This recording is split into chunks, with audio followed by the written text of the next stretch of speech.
Hey everyone, welcome back to another episode of the HVAC Know-It-All podcast.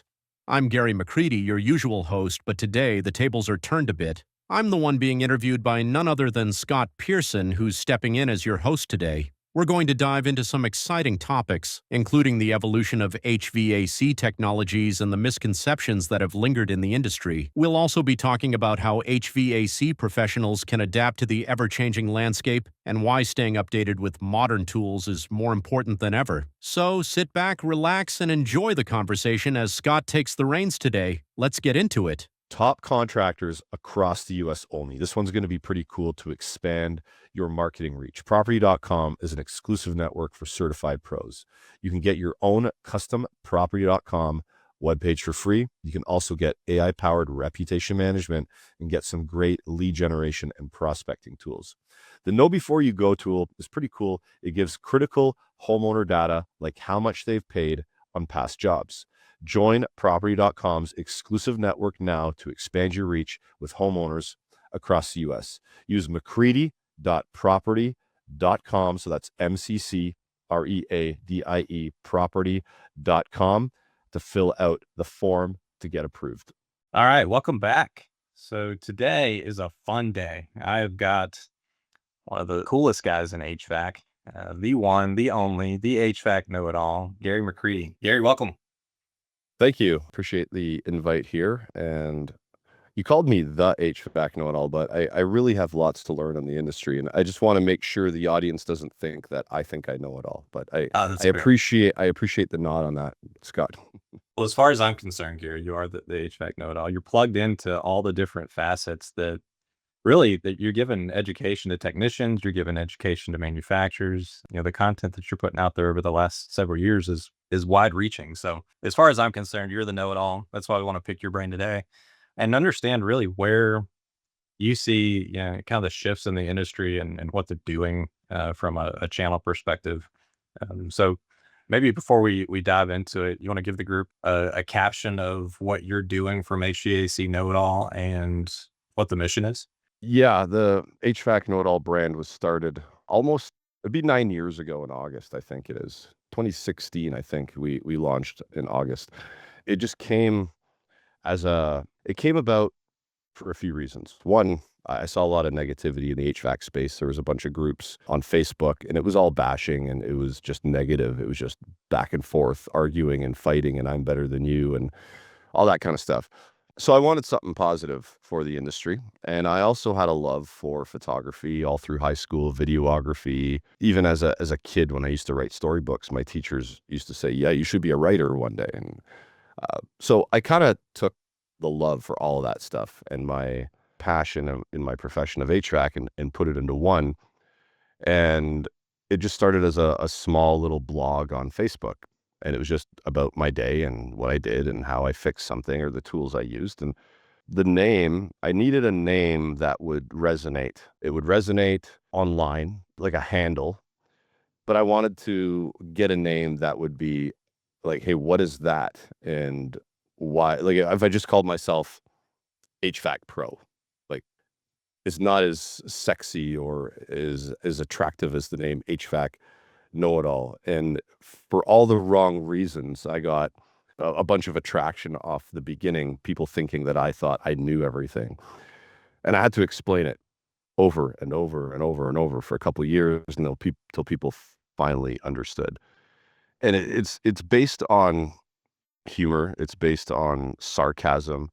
It's also based on all the conversations that I've seen happen in all these other Facebook groups. Like how can you tell another HVAC technician that's on a job in, let's say, Arizona, but you're in Alaska or you're in Newfoundland, telling that guy how to do his job on that site when he doesn't know or she doesn't know what the heck is going on that site? I mean, yes, you can point out aesthetic things and all that kind of stuff, but it just seemed like everybody knew everything. And I'm like, we got to think of a name here that resonates with the industry and the times, and that is going to attract people to it. And I said, HVAC Know-It-All out loud. And I said, that's it. That's the name. And my wife looks at me and she goes, are you sure?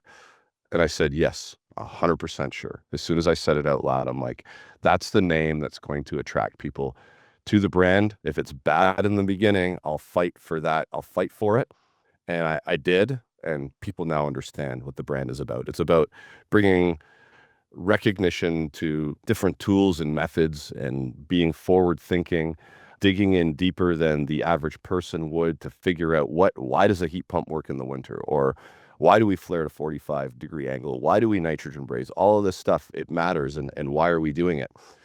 And yes, there's times where we just have a little bit of fun. We create memes and poke at the emotions of other technicians, but that's fine. It creates conversation. It creates engagement. Sometimes it leans on the negative side at times, but that happens online. People are negative online, and that's just the way it is. But at the end of the day, if the conversation is had and 5 people on the planet look at it and go, you know what?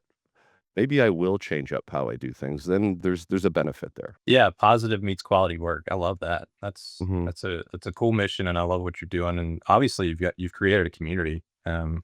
So I think to pick your brain a little bit about what you're seeing and what you think's to come is important, basically because you represent a lot of people here. And so let's dive into that.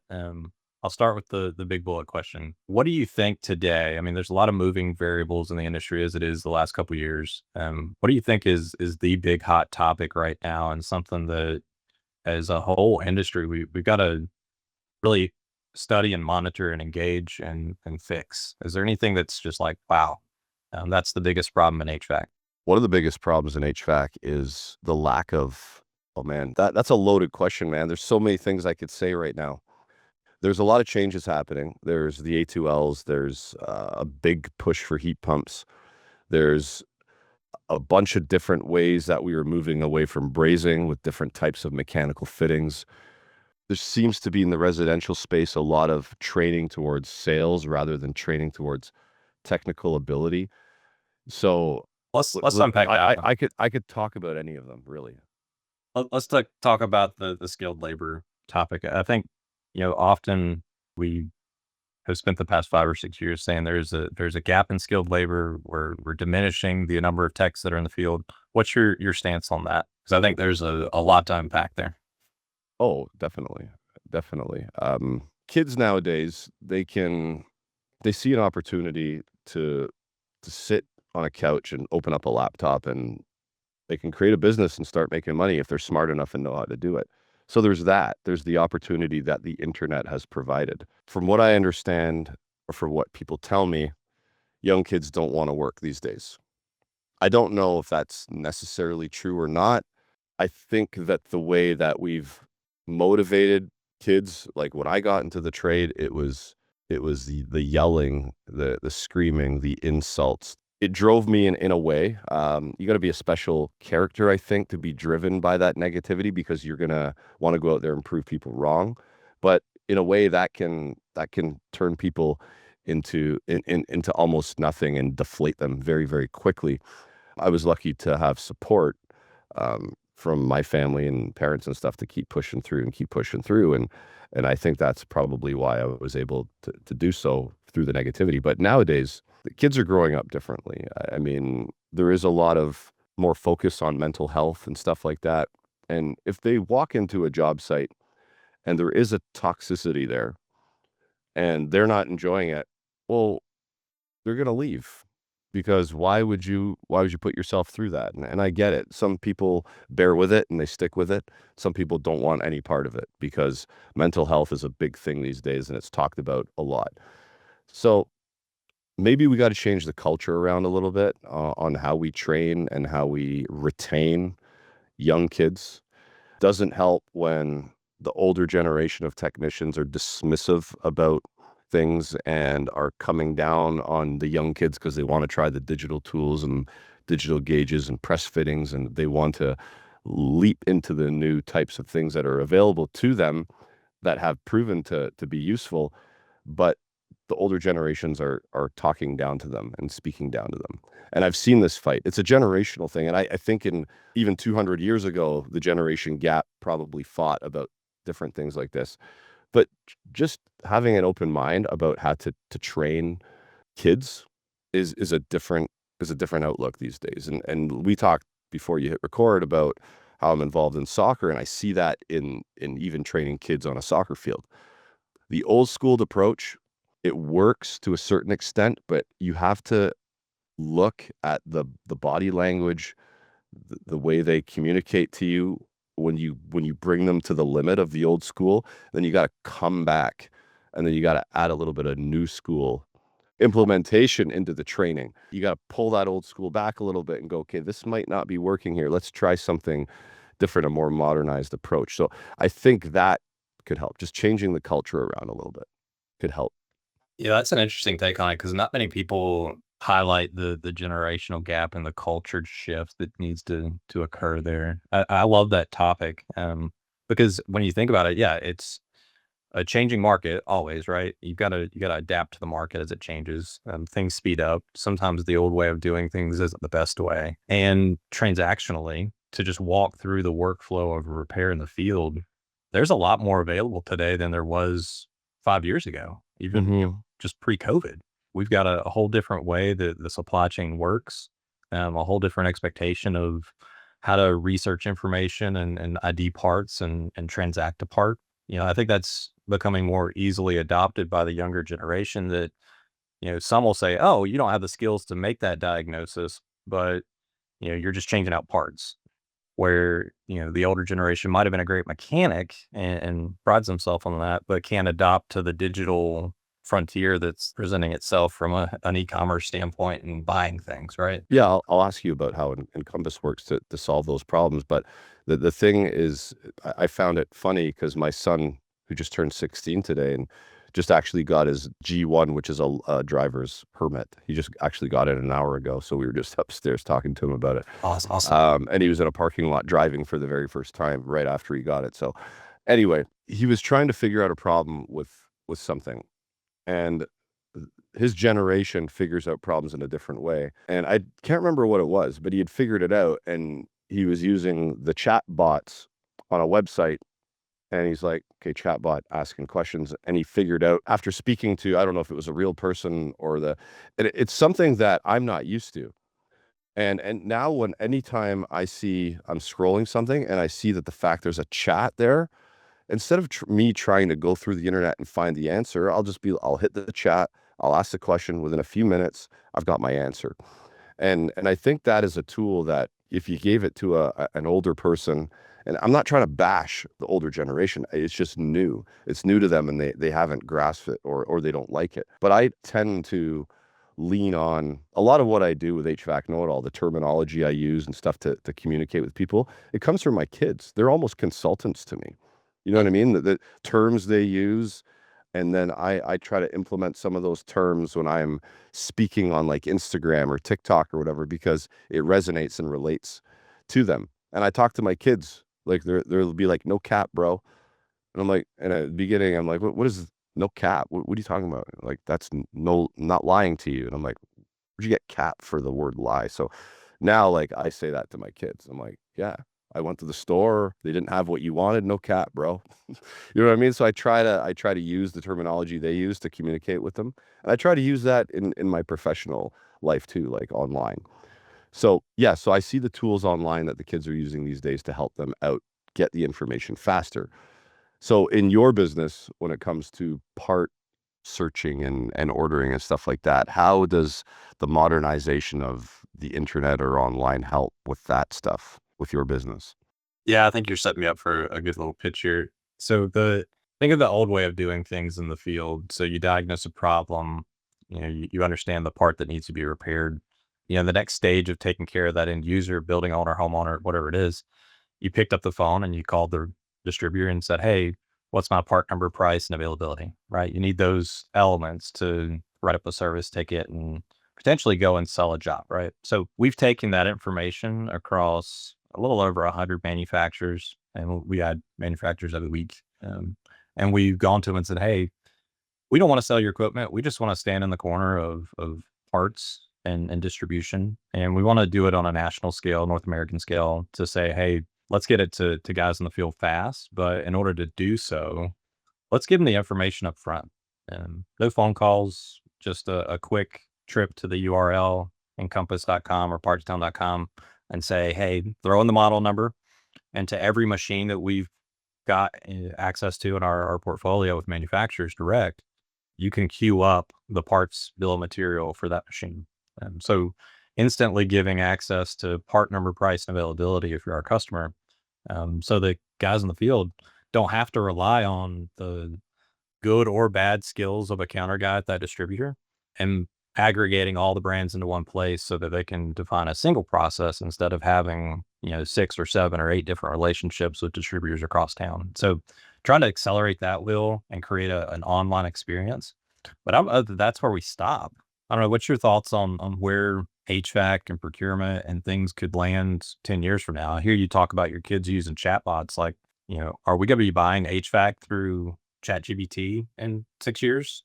How does that look? So yeah, I think about the diminishing, if you go to the grocery store, the diminishing people at the checkout tills, like the people Yeah. that help you check out your groceries. Those people, like back in the day, I remember used to go into the grocery store with my parents, and there's like 10 lines of tills and they're all full and people are going through them.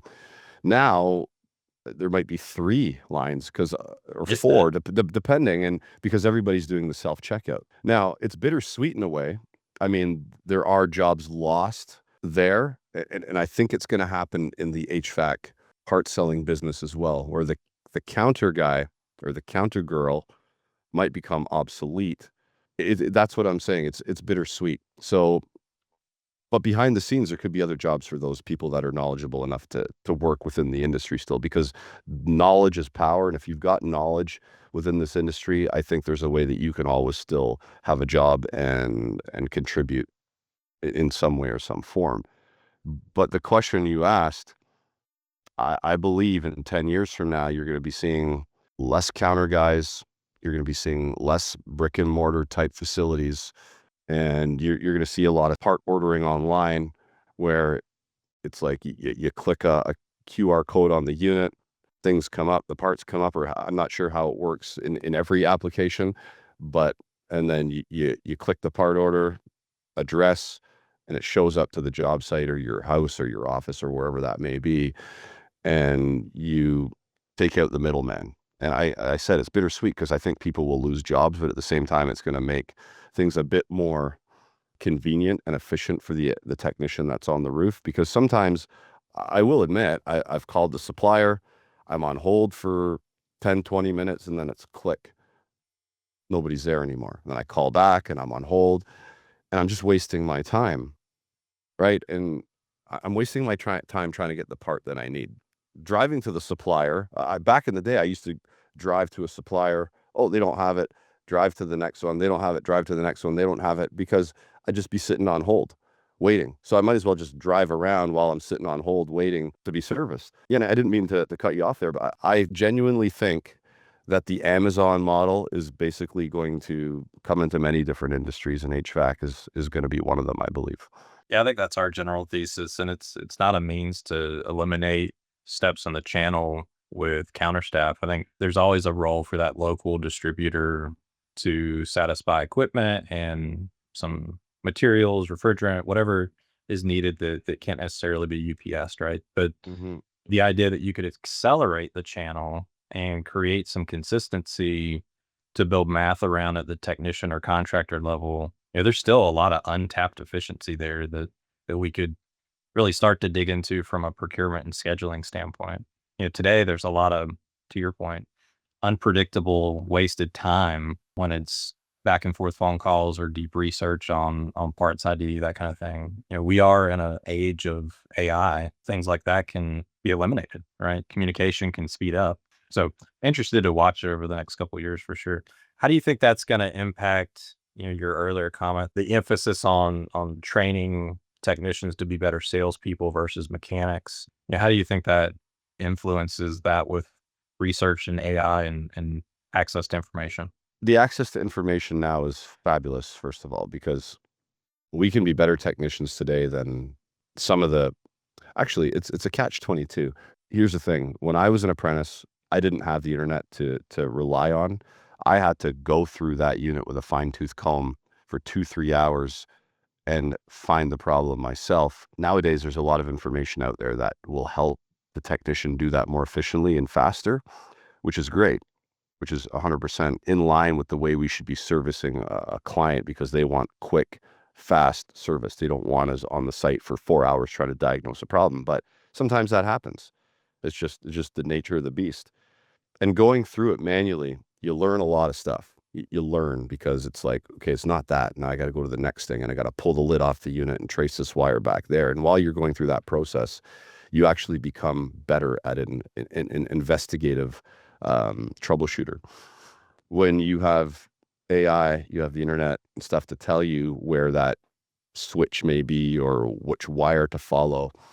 It's taking you to the place where you need to go. And I'm going to equate it to Google Maps or any map service that's out there.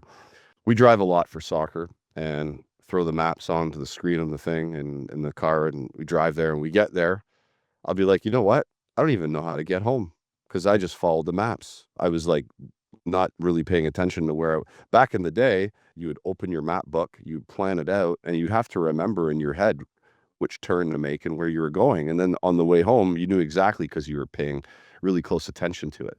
So again, there's some bittersweet stuff here with what the world is giving us as far as smart technology, AI, and all that. I think we have to just proceed with caution a little bit, but the tools are great. The tools are fantastic for me now and at my age and my level.